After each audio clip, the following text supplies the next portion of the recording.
Hello everyone, আমি অনির্বাণ। আমাদের channel আপনাদের সকলকে স্বাগত। এই ভিডিওতে আমি কথা বলতে চলেছি ডন জন সিনেমাটির ভিন্টেজ রিভিউ নিয়ে। তো চলুন ভিডিওটি শুরু করা যাক।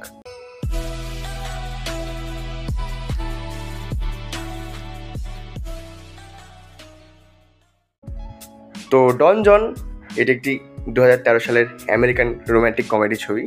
এটি ডিরেক্ট করেছিলেন জোসেফ গর্ডন লেভিট এবং তিনি এই ছবিতে মুখ্য চরিত্রে অভিনয় করেছিলেন। এছাড়াও অন্যান্য চরিত্রে ছিলেন স্কারলেট জোহানসন, জুলাইনি মুরি, রব ব্রাউন, গ্লেন হেডলি এবং আরও অনেকে। তো দেখুন, এই সিনেমাটা প্রত্যেকটা পুরুষের একবার অবশ্যই দেখা উচিত এবং প্রত্যেকটা মেয়েরও একবার অবশ্যই দেখা উচিত। কেন দেখা উচিত? আমি গল্পটা খুব সামান্য করে বলছি, সামান্য গল্পের থেকে বেশি কিছু বলবো না। এখানে একটি ছেলের, যার নাম হচ্ছে জন, তো সে আর কি বেশ লাক্সারিয়াস লাইফ কাটায়, জিমে যায়, পাবে যায় এবং সে চার্চেও যায়।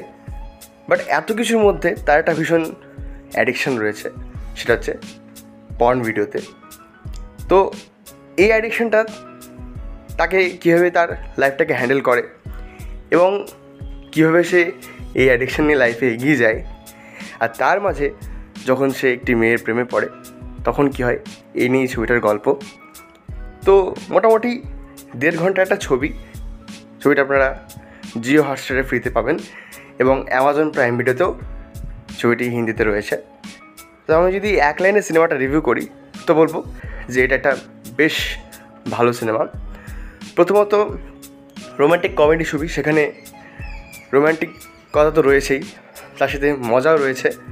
মানে আপনি তো হো হো করে হাসবেন না, বাট যে বিষয়গুলো ক্রিয়েট হয় সেগুলো কিন্তু বেশ একটা ভালো ভাইব তৈরি করে এবং মজাও লাগে দেখতে।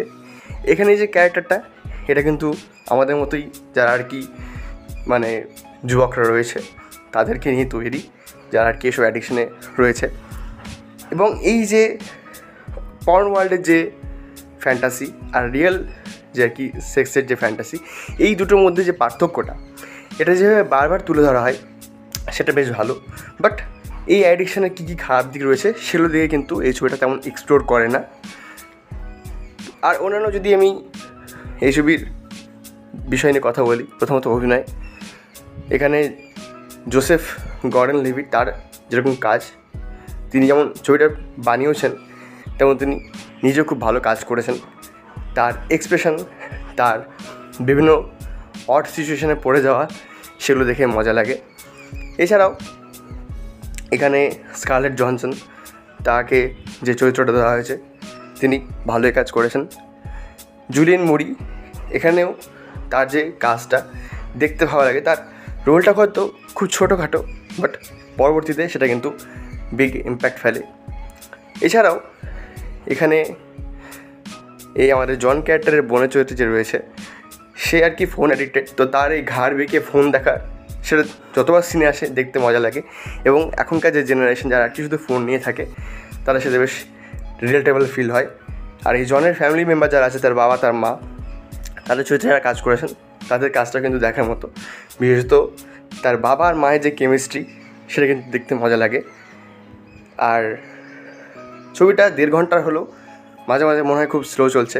আসলেই ছবিটা একটু স্লো এবং সেকেন্ড হাফে একটু হিউজ এক্সপেকটেশন আপনার হতে পারে যে হয়তো যে বিষয়টা কি ঘটতে চলেছে সেটা তো খুব বড় হবে, এক্সপ্লোর করা হবে, এরকম আপনার মনে হতে পারে। বাট সেটা করা হয় না এবং ওখানে একটু ছবিটা মনে হয় ফল করে যায়। কারণ এই যে একটা অ্যাডিকশান, এটা সে ছাড়তে পারবে কি না, এটা যদি আর একটু ভালোভাবে দেখানো যেত তাহলে সেটা হয়তো জমতো। বাট ছবিটা আপনাকে মজা নিশ্চয়ই দেবে এবং যারা ছেলে মেয়ে আছে তাদের তো অবশ্যই দেখা উচিত প্রত্যেকের। এই ছিল আমার রিভিউ। ভিডিওটি ভালো লাগলে লাইক করুন, কমেন্ট করুন, শেয়ার করুন। আমাদের চ্যানেলটি অবশ্যই সাবস্ক্রাইব করুন। ধন্যবাদ।